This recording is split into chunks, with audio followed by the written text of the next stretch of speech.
Good evening, listeners. You're tuned into the ghostly broadcast, Paranormal Station. I am your host, Timothy, broadcasting from my farm. Transients, vagrants, hobos, bums, hitchhikers. These are the names often given to those who transit through the world, on nothing but their wits. Tumbling like the tumbleweed across the plains, going wherever the wind takes them. Tonight, we will hear testimonies from those who have encountered supernatural, unexplained mysteries while engaged with the transient world. Some met travelers, others were travelers themselves. Settle in, listeners, and we shall stick out our thumbs and hitch a ride into the unknown. Our first story.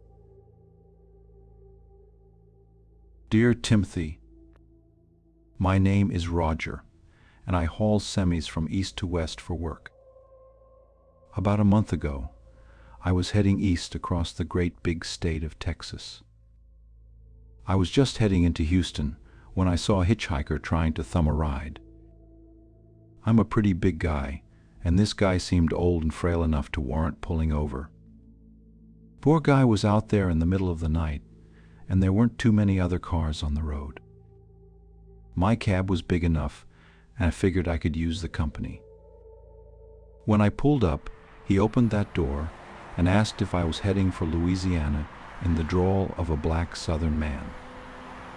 I told him I was heading through it and could drop him along the way. That convinced him, and he hopped in remarkably quickly for a man his age. After a few minutes, he starts humming a song to himself. At first, I couldn't make it out, but the refrain was unmistakable. "Is that Midnight Special by CCR?" I asked. "No honky could sing it better than old Lead Belly," he said with a big grin. "Ha, if you say so, old-timer," I told him. "Old Lead Belly might have made it famous, but he ain't the one who wrote it," he explained. "Nah, that would be the Sugarland Central Unit prisoners." "Never heard of it," I said. "You done passed it a few miles back, boy," he chuckled, then started to sing the refrain. "Let the midnight special shine an ever-loving light on me." His voice rang out with soul. That gentle anguish from the men chained together to work the fields and break rocks in prison yards, coming out in song. I'd never heard a rendition so raw. Time seemed immaterial, and the road disappeared under the truck as we traveled. When he'd finished singing, I asked him about the song. I'd heard it before, but I had never heard it sung like this before. People get the idea that she be some kind of angel, as if Mother Mary herself be shining her light on us here, sinners, he laughed. Truth is, boy, the midnight special, she a train boy, shining her light through those prison bars on all those damn souls locked up inside.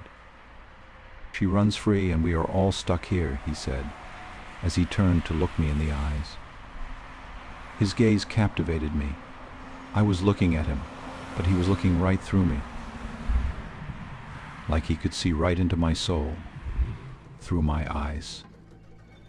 He gave me a big grin, raised his hand and whistled a choo-choo.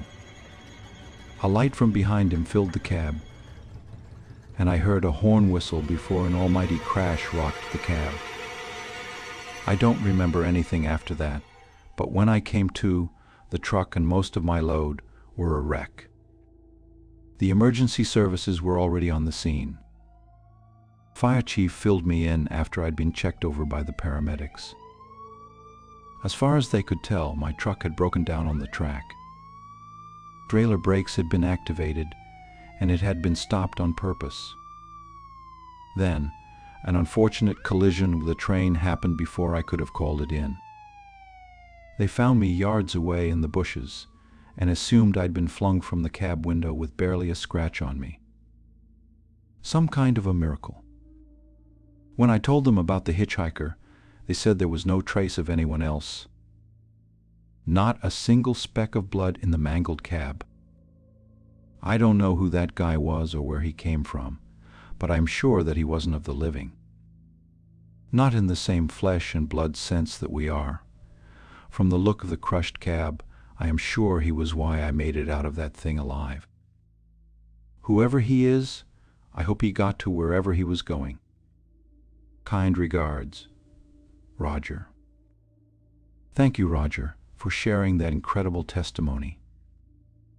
Who knows how many of us meet with the spirits wandering this earth without even knowing. Our next story comes from Rebecca of Cook County, Illinois. Dear Timothy, this one comes from a long time ago, but I've never forgotten it.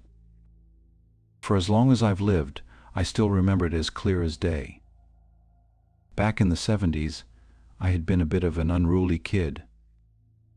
I didn't have a dad, and what was left of my mom when she was sober wasn't worth sticking around for. I'd run away from home as soon as I'd scraped enough money together. I was 17, and my poxy little scraps of cash didn't last very long.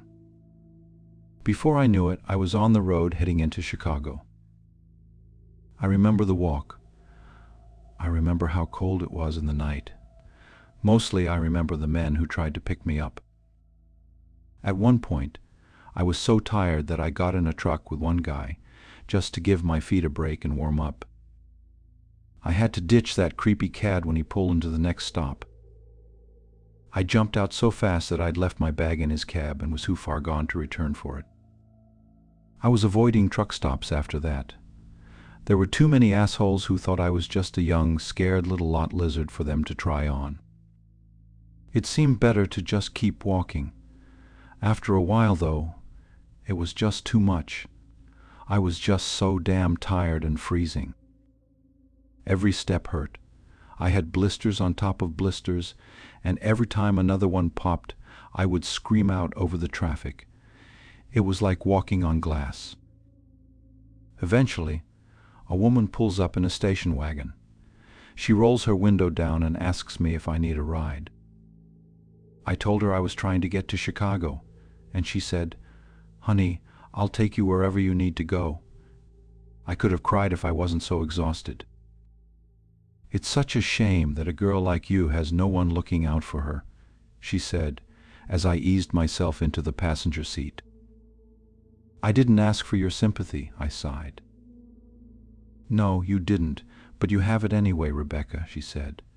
The hairs on my neck pricked up at that. "How do you know my name?" I asked. "I know a lot of names. Yours is just another one," she said cryptically. I was too tired to put up a fight, but I was on my guard. However, the more she talked, the easier I felt. She told me that I'd come this far to give up now. All I needed, she said, was for someone to see me over the line. The car's heating warmed me to my bones, and it wasn't long before I felt my eyes getting heavier. Fighting back sleep and keeping my thought train on its tracks became next to impossible. The last thing I consciously remember was hearing her say, "Rest, dear. I'll take you from here." I woke up in a warm bunk, feeling sore and sorry for myself. A woman came in to check on me and asked if I knew where I was. When I told her I didn't know, she explained I was in a women's shelter in Chicago. I'd made it. I asked about the lady who brought me in and got nothing but a confused look. "Girl, you brought yourself in here. Walked right through those doors freezing and half dead," she explained. That night was the night when someone up there was looking out for me. I've lived a good life, Timothy, and I'm sure that it's that woman, whoever or whatever she was, that I have to thank for it. Yours sincerely, Rebecca. Thank you for your testimony, Rebecca. While some people see the unknown as something to be fearful of, there are times when those in the spirit world come to us in our time of need with good intentions. Our next story comes from the deep north of Canada. Dear Timothy, In the early 2000s, my wife and I had managed to save enough to buy our own RV. We've both been avid travelers, but neither of us likes the idea of flying, especially in those early days after 9/11, so having our own camper was ideal. Our first trip out in it was to head north and check out the Northwest Territories. We were having a great time, just the two of us, and we'd even met a few people at the campsites we'd stopped at along the way. As we were both in good spirits, we talked about hitchhikers and decided that we might entertain picking one up. I had my gun locked up in the back, and there were two of us, so we felt we could safely extend some good karma into the world. Almost as if they knew we'd decided on it, we found our first hitchhiker a little way down the road. An amicable young man who was on his way to meet some friends for a hiking trip in the woods. He told us they'd been planning to meet and go together, but his dad's car had broken down, so he'd been thumbing rides to catch up. Initially, there didn't seem a damn thing off about him. He was polite and charming. If I didn't know what I know now, I'd have said he was a testament to his parents. We reached the campsite a couple hours in, and lo and behold, his two friends are waiting for him. They'd pitched up their tents already. My wife and I planned on settling in for the night and heading on our way the following morning, but we'd gotten talking to the young man and his friends. One thing led to another, and we had dinner together. A lot of merriment, and a few too many beers later, they told us about a spot they'd found not far from the campsite. A clearing in the woods about a mile away with an incredible view that would have been even clearer at night. They were going to go and ask if me and my wife wanted to see it as well. I protested that my knees weren't what they used to be, but my wife said that it would be fun, and it was exactly what we'd come all this way to see anyway. I relented, and we decided we'd check it out with them, not before going into the camper and taking my gun. Now, truth be told, Timothy, I didn't bring the gun for people. This was a .357 Smith & Wesson, 6-shooter I'd brought for any bears we might encounter. I wasn't about to wander around in the dark woods without it. I didn't want any of us getting mauled. So off we headed into the dark. True to their word, the trail wasn't that hard going, and the moonlight penetrated the canopy enough that we didn't need our flashlights. When we reached the clearing, I saw 3 large stones pushed upright in the middle. The place looked like it had been set up for something. An altar was placed in the center of the stones, and animal bones were scattered. There was blood on the floor, too. Fresh blood. One grabbed my wife, and the other went to catch me. The young man we'd picked up first walked to the altar, muttering something in a language I couldn't understand. Then he drew a knife from his belt, an ornate dagger that looked beautiful and menacing. They pushed us both towards the altar while my wife screamed and pleaded. We were going to be their next sacrifice. I shrugged off the skinnier boy and threw my fist into the bridge of his nose. I felt it pop, and blood splattered onto my face. I drew my revolver and fired at the young man carrying the knife. The bullet punched through his chest and scattered blood, bone, and chunks of lung all over the stones, and the altar behind him.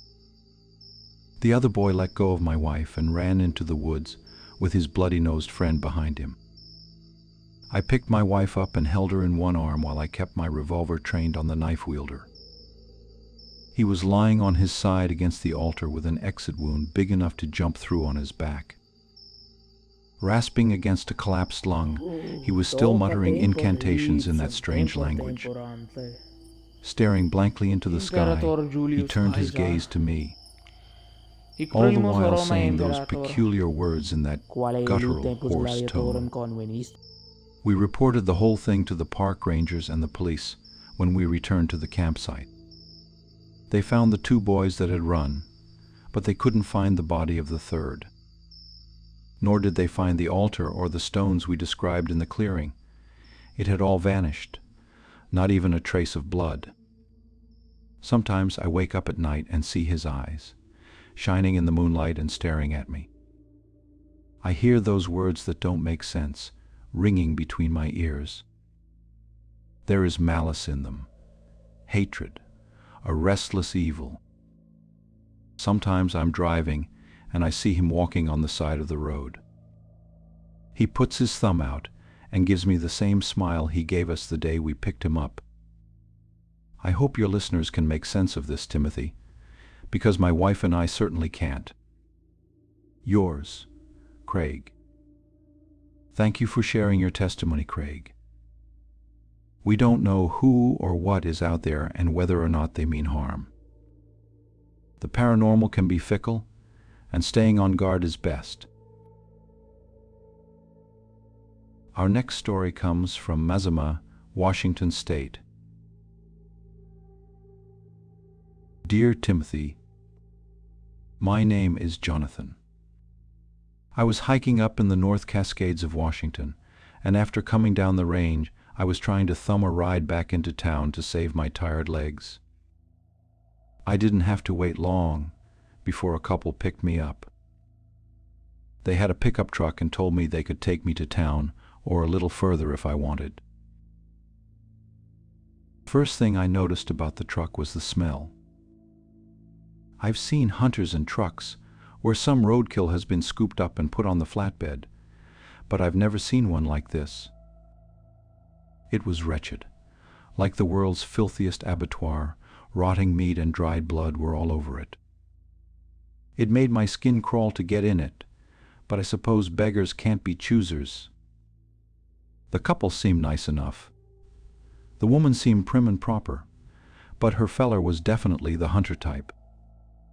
He looked like he hadn't had a proper bath in weeks. I asked them if they'd caught anything good, but they couldn't hear me in the cab from the flatbed. Some miles down the road, the beat-up truck gave out. I heard it struggle and crank as steam billowed out from the grill. I hopped out and asked if there was anything I could do to help, but they weren't really paying me any attention. The woman was flustered. "What the hell are we gonna do? You can't be out here overnight," she panicked. The man just kinda grumbled at her. As I approached to interject, I noticed that the rotten smell that seemed to be permeating all of my clothes was coming from him. He stank bad. "Look, it's not that far to town. I can hike the rest of the way and send someone out for you guys," I said. The woman looked at me and gave me a nod. She agreed, and I set off while the man stared under the hood. The darkness approached rapidly, and I tried to quicken my pace, but I was still exhausted from my hike. At first, I thought it was the wind, but something else was coming from the trees on either side of the road. Whispers, snarls, growls, and that stench. That awful smell. I heard it before I saw it. Something swept at my backpack and sent me flying off my feet. It was torn from my shoulders, and I landed hard in a ditch. Standing above me was a tall, gangly creature with sharp, bloody claws. A mouth packed with sharpened teeth and blood dribbling down its gray, ashen chin. The gaunt, twisted skeletal figure darted after me. I scrambled to my feet and ran into the woods. I was running blind. Branches tore at my skin as I threw myself deeper into the dark forest. I could hear the thing right behind me. I could smell its breath. I tripped and tumbled to the floor. Fearing the worst, I kicked and lashed out towards it. It clawed my leg, and I felt searing hot pain as it ripped off a chunk of my shin. I grabbed out for anything, and my hand found a log. I swung it in desperation and clocked the thing around the jaw. The creature whimpered and howled, clutching its claw to the side of its face. I hauled myself up to my feet and didn't give it an inch. With the log in both hands, I repeatedly swung it over my head and down on the creature. I felt bones breaking and blood spattering, but I kept on swinging. A woman cried out in the darkness for me to stop. It caught me off guard, but I looked around for the voice. The woman from the truck came dashing out of the brush to find me. She begged and pleaded for me to stop without stopping to catch her breath. "Please," she begged. "He's my husband. It's not his fault." I looked down at the creature. Broken and bent, it whimpered and cowered from me. I could smell that unmistakable smell, an odor I'd only ever smelled on her husband, and that truck before now, and never again since. I lowered the log slightly, and the woman rambled at me. She said her husband was cursed, so they needed to get home before dark, lest he turn into the cannibal creature lying before me. She said he wasn't entirely gone, that he was still himself.